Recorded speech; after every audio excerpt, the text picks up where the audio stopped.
Бұл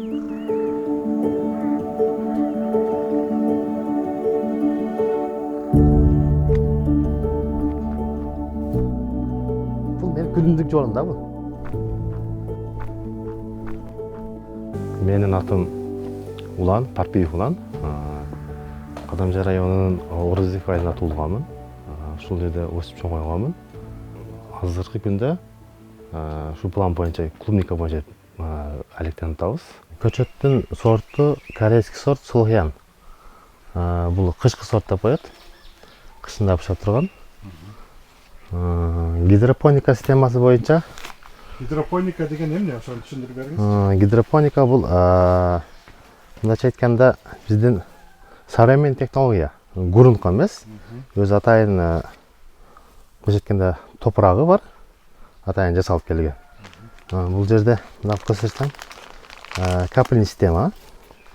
Астында мындай дренаж деп коет, мына дренаждары бар. Биз коюлган суудун ашыкчасы мына жерден силип болуп чыгып кетет.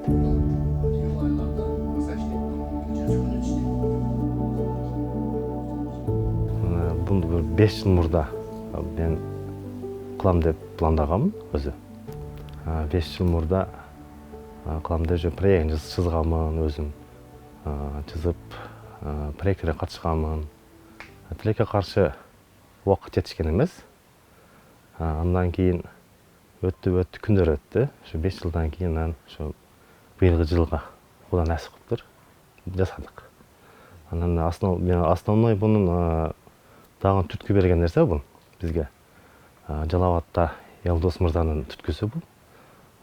Инстаграмдын желесинен көрүп калып, курс окуткан экен. Ошо курска катышып, окуп, ошонун негизинде кылдык.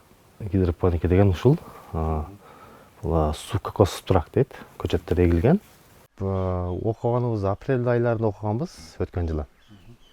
Окуп 6 жума окуганбыз. 6 жума окуп бүтүп, бир күн ошонун өзүнүн теплицасына немеге барганбыз, практикага. Практикага барып, кол менен кармап көрүп, андан кийин кайра келип анан майдын этегинде баштагам. Эми основной биринчи алып келип элеп койсо болду эмес бул. Илим болуш керек экен. Илимдин аркасынан гана болот экен. Башында илим жок болгон. Ошондоп туруп корулойт, пышкан эмес. Кичине болот, кургап түшүп калат. Основной ар бирге мындайча айтканда кароо керек экен. Кароонун үстүндө гана болот экен. Дагы билим алып атабыз, изденип атабыз. Секиз ылайык кара казак.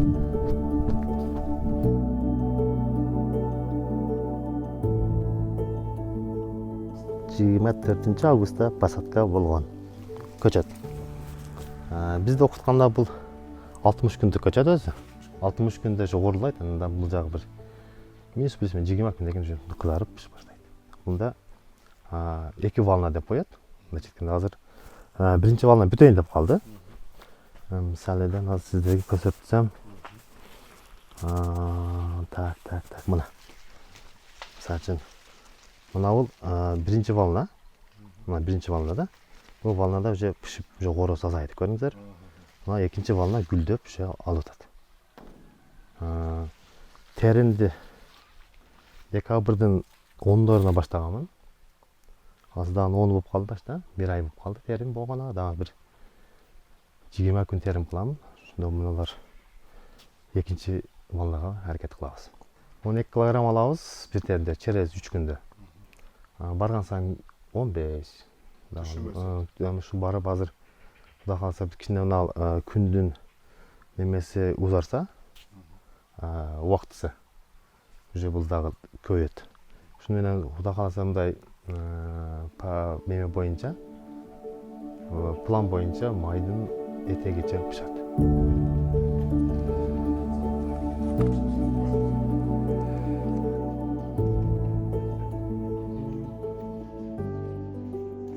Башында бул теплицаны кылып атканда баардык эле мисалы азыр менде Инстаграмда подписчиктердин суроолорунда кошуп кетейин. Алар неме дейт. Сразу эле объемго жашат. Чоң объемго. Мен айтамын, мал объемдон баштагыла дейм. Saçın çoğun расход кылып алгандан кийин кышында суу болуп кетип, эми кышты билбейбиз да кандай болушун. Үшүрүгү берсе 1 жылдык мээнет кетип калат да. Андан айтып кетип турган нерсе бул көчөттү жылда алмаштырабы дейт. Жылда алмаштырса болот. Бирок көчөт 3 жылдык көчөт. Ушул турушта 3 жыл мөбө алса болот. Мына кокос субтракта 3 жылдык. Жылда алмаштырылбайт. 3 жылдан кийин алмаштырса болот. Мен өзү Ошту университетинде окуганмын. Инженер системщик. Ал жерде окуп 5 жыл окуганбыз Ошный. 2 жыл иштегенмин Ошту университетинде. Андан кийин башка нерселер себептүү анан өз айыбызга келип компьютерлерди оңдоп, вызовка чыгып дегендей ошондой эле кийин анан акыркы маалдарда смартфондор өнүгүп кетип, ремонт смартфонго өтүп кеткенбиз. Аларды дагы основной кароосу программа боюнча иштегенбиз.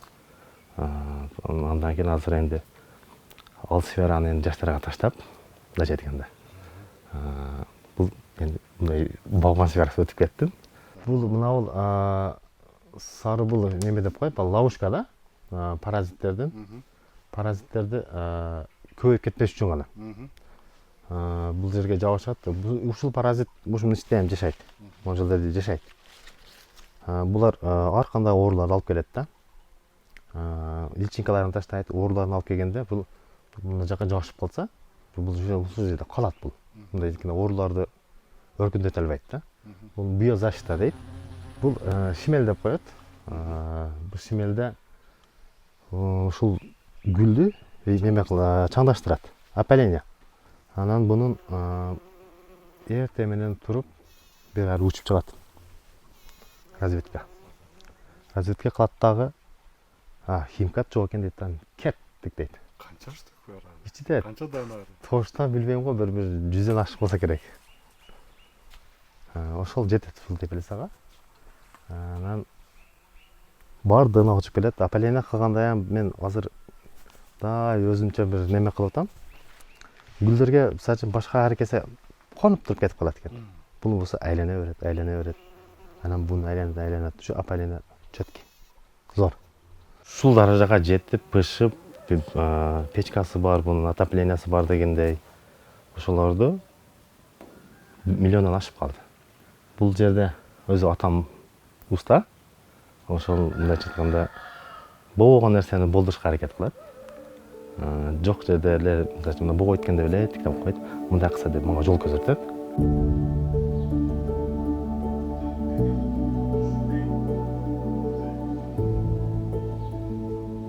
Бул менин атам. Менин 100% колдоочум болот. Ушул теплицанын баардык жагыны ушунун атамдын совети менен болгон. Буларды мен окутканмын баардыгын. Эки эле уулумду, кыздарымды окутканмын. Высший кылып. Анан ол убакта баягы айлык аз болгон. Барса иш жок. Анан булар анан ушундай нелерге өтүп кетти. Бул жагыны кылдык энди, Кудай кааласа мына мевасин берип атат. Прибылга чыгып кетсек, насип кылса дагы чоңойтуп жеп турабыз. Сеткалар бар. Тышкырттан келген кашараттарды мындай айтканда чымын-чиркейлер киргизбеш үчүн атайын коюлган. Кайра шамалдатып туруп. Туруп. Муну мен кыздарыма жаап коет. Азыр бир проектни эме кылып сураштырып, сүйлөшүп, тюльпан гүл чыгарсак деп атам. Ушул теплицага бир 1000 түптөй мындайча айтканда экспериментке сатпасак андай колон кошунага берип 8-мартта мен бардыгындай мен да сага тюльпан деп букет кылып берейин деп бир не кылып турамын. Көңүл көтөрүш үчүн. Бул жерде күнүмдүк заправка да бул. Азайып калса толтуруп коебуз. 200 кило көмүр батат. 2 сутка канча кетет? 2 суткага жетет ушул. Печке кетти азыр. Насос кетти циркуляция. Көздөгөнүм мамлекеттен бир жерден бир арендага кандай бир место берсе, бир тегиз жерден. Ошол жерге полный тепличный овощун бардыгын чыгарган аракет кылсам.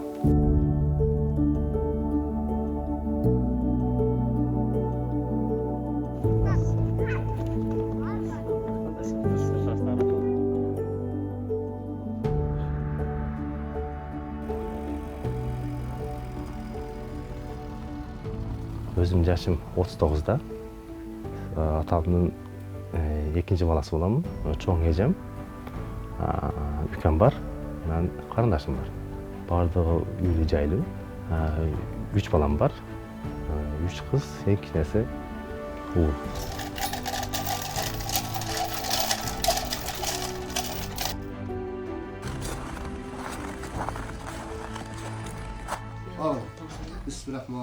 Кичкенке кылып кара бутап туруш керек экен да. Ошолорду карап өзүм күндө бир келип кетем. Ошо уланга биз кул кабышып күндө келип турабыз, үйүбүз жакындагын келип кете беребиз.